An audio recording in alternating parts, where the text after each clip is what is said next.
Electoral Commission's campaign to woo South African youths to vote says love your South Africa. But in a 17-year-old democracy with an over 30% unemployment rate made up mostly of youth, is there really much for young people in this country to love? Young people and the youth leaders from the ANC, the DA, the IFP and the Minority Front came together to debate this in Durban. The IEC's Godfrey Naidu says political parties have evolved to the extent that they are campaigning and talking to the country's youth. We start registering at age 16, and at that age you are inculcating to them certain values and norms that when they turn a voting age, which is 18, that by then they have an understanding, a bigger understanding of not just voting but democracy. Now, since the 2004 elections, we've intensified targeting the youth participation. We engage with institutions and we engage with schools. An issue that sparked the ire of the audience and raised fierce debate among the youth leaders was that of unemployment among young people and how affirmative action contributes in addressing some of the imbalances of the past. The ANC Youth League's Magdalene Munsami says affirmative action is a necessity even 17 years later. The unemployment crisis in the country is far more than 30%. It's actually beyond 36%. In all parts of the world, there continues to be unemployment. We have to go through a process of addressing inequalities.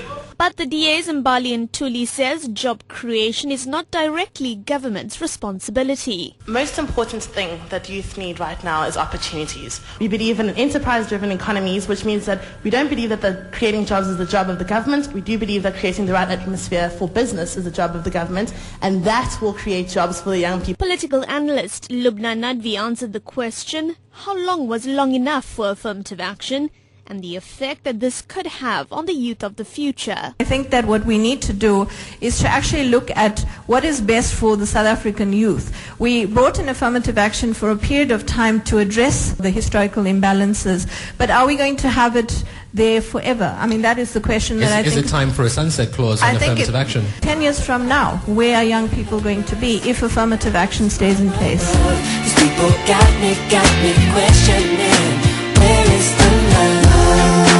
Where is the love? Where is the love? Final year DUT student Maziam Gobezi posed a question to the panel about the shortage of financial aid for students. Several tertiary institutions in KwaZulu-Natal have this year been affected by student protest in this regard. The DA responded by referring to a memorandum it plans to hand over to Minister of Higher Education and Training, Blade Nzimande, next month. The memorandum will suggest a loan system whereby students can work for government after their studies to repay their loans.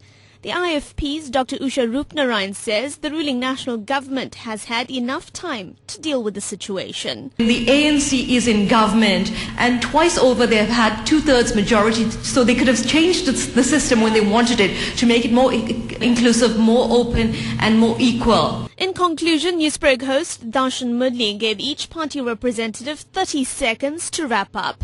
The Minority Front's Bradley Singh kicked off. Ladies and gentlemen, no matter what other political parties said, it is all out here in lip service. The DA is only around election time, and after election they put on vanishing cream that lasts 5 years. In Cards and Freedom Party's Dr. Usha Rupnarayan. Voters don't want buzzwords anymore. They don't want promises. They want action. They don't want talk. From the Democratic Alliance, Mbali Ntuli.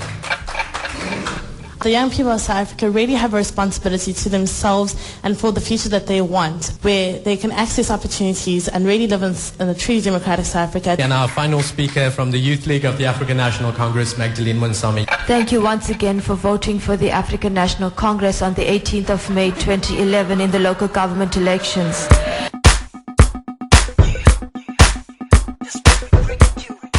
This pre-election youth debate raised several burning issues that youth are grappling with, but there are no easy answers. The tense relationship between job creation and affirmative action raised the blood pressure of many present. It was also interesting to note that many of the youth leaders on the panel and those in the audience were above the age of 29.